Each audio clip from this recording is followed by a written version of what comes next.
السلام علیکم، ایک نئی ویڈیو کے ساتھ آپ کی خدمت میں حاضر ہیں۔ اگر آپ نے ہمارے چینل اردو سٹوریز کو سبسکرائب نہیں کیا تو سبسکرائب کریں اور بیل آئیکن پہ کلک کریں۔ سر سید احمد خان پہلے مسلمان رہنما ہیں جنہوں نے مسلمانوں کو انگریزی پڑھنے پر ابھار اور مسلمانوں سے چندہ جمع کر کے علی گڑھ کالج قائم کیا، جو بعد میں ترقی کر کے مسلم یونیورسٹی بن گیا۔ سر سید احمد خان دہلی کے ایک شریف گھرانے میں پیدا ہوئے تھے۔ ان کے والد خاصے امیر آدمی تھے۔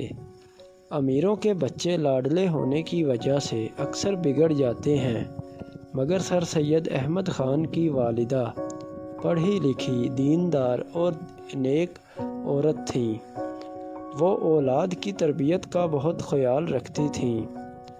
ایک دفعہ کا ذکر ہے، سر سید احمد خان ابھی بچے ہی تھے۔ انہوں نے اپنے نوکر کی کسی بات پر خفا ہو کر اس کو تھپڑ مار دیا۔ والدہ کو معلوم ہوا تو وہ سخت ناراض ہوئیں اور کہا، جب تک نوکر سے معافی نہیں مانگو گے کھانا نہیں ملے گا۔ سر سید احمد خان اپنی خالہ کے گھر چلے گئے اور 2 روز تک وہیں رہے۔ تیسرے دن ان کی خالہ ان کی والدہ کے پاس آئیں اور سید احمد خان کی سفارش کرنے لگیں، مگر انہوں نے کہا، میں ایسے گستاخ لڑکے کو گھر میں رکھنے کے لیے بالکل بھی تیار نہیں۔ اس سے کہو کہ پہلے نوکر سے معافی مانگے۔ خالہ نے بڑی سفارشیں کی، مگر سید احمد خان کی والدہ اپنی بات پر اڑی رہیں۔ آخر خالہ نے واپس جا کر سید احمد خان کو تمام بات بتائی کہ جب تک تم نوکر سے معافی نہیں مانگو گے تمہاری والدہ تمہیں گھر آنے کی اجازت نہیں دیں گی۔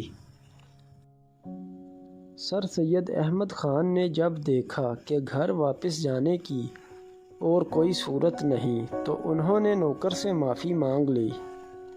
تب والدہ نے انہیں گھر آنے دیا۔ سر سید احمد خان اپنی والدہ کی اس بات کو زندگی بھر نہیں بھولے۔